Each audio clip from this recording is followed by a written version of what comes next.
ও হাফেজ হবে না মানে পিঠে মারে আবার তা হাফেজ হতে হবে, খবরদার একটা করবেন না, এগুলো জায়েজ নাই। নবীজি সাহাবীদেরকে কোরআন শিখিয়েছেন, মায়েরা শিখাইছেন না ভালোবেসে? ভালোবেসে। এখন আপনার ছেলে পড়তেছে না, তার মেধা নাই, এরপর আপনি জোর করে দিচ্ছেন। আপনি বাবা হিসেবে আসলে ব্যর্থ বাবা, আপনি বুঝছেন, এগুলো করবেন না, ইনশাআল্লাহ বলেন ইনশাআল্লাহ। তাহলে ইসলামের মৌলিক জ্ঞান হয়ে গেছে। এরপর বাচ্চাটাকে এমন একটা প্রতিষ্ঠানে দেন যেখানে দ্বীন মানা হয়, টিচাররাও দ্বীন ফলো করে, নামাজ কালাম পড়ে, দাড়ি টুপি আছে, এরপরে ডাক্তার বানায়, ইঞ্জিনিয়ার বানায়, অথবা জেনারেল শিক্ষায় শিক্ষিত করে, এরকম প্রতিষ্ঠানে দেবেন ইনশাআল্লাহ বলেন ইনশাআল্লাহ। এরপরে ছেলেগুলো ডাক্তার হোক, ইঞ্জিনিয়ার হোক, ব্যারিস্টার হোক, যা খুশি সে করুক, দ্বীনের মৌলিক জ্ঞান তার ভিতরে দিলে এই ছেলেটা আর বিপদগামী হবে না। ভাই আমার বৈশ্বিক অবস্থা বড় কঠিন। আগামী 50 বছর পরে পৃথিবী চলে যাবে যে জায়গাটায়, ওই জায়গাটায় আমরা যে এখন যে জায়গাটা আছি, বিশ্বাস করেন আমরা আরো 300 বছর পিছিয়ে যাব। এভাবে একটা রাষ্ট্র চলতে পারে না, এভাবে একটা দেশ চলতে পারে না। এই দেশটার উপর আল্লাহর রহম আছে, দেখেছো? জি, বুঝেন না? এই দেশটার উপর কি আছে? আল্লাহর রহমত আছে। শেষ করে দেব 5 মিনিটের মধ্যে।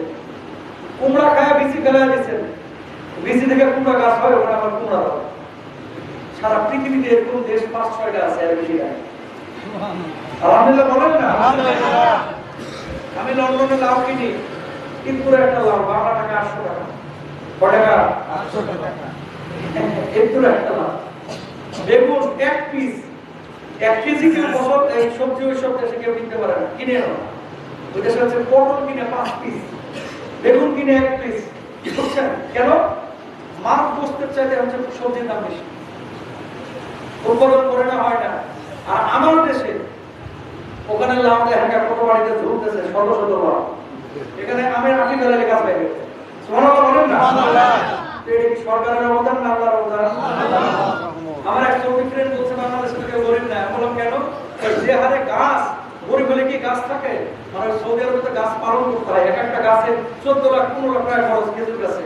ওমর করছে বাংলাদেশে এই গাছগুলো আমরা এরকম খরচ করে বানানো হচ্ছে। তা আমি বললাম বেটা, এখানে খরচ করে গাছ লাগানো হয় না, পাখিতে পেয়ারা খায়, পাখি হাগে, ওই হাগা পাখি ওই পেয়ারা হাগা থেকে আবার গাছ হয়ে যায়।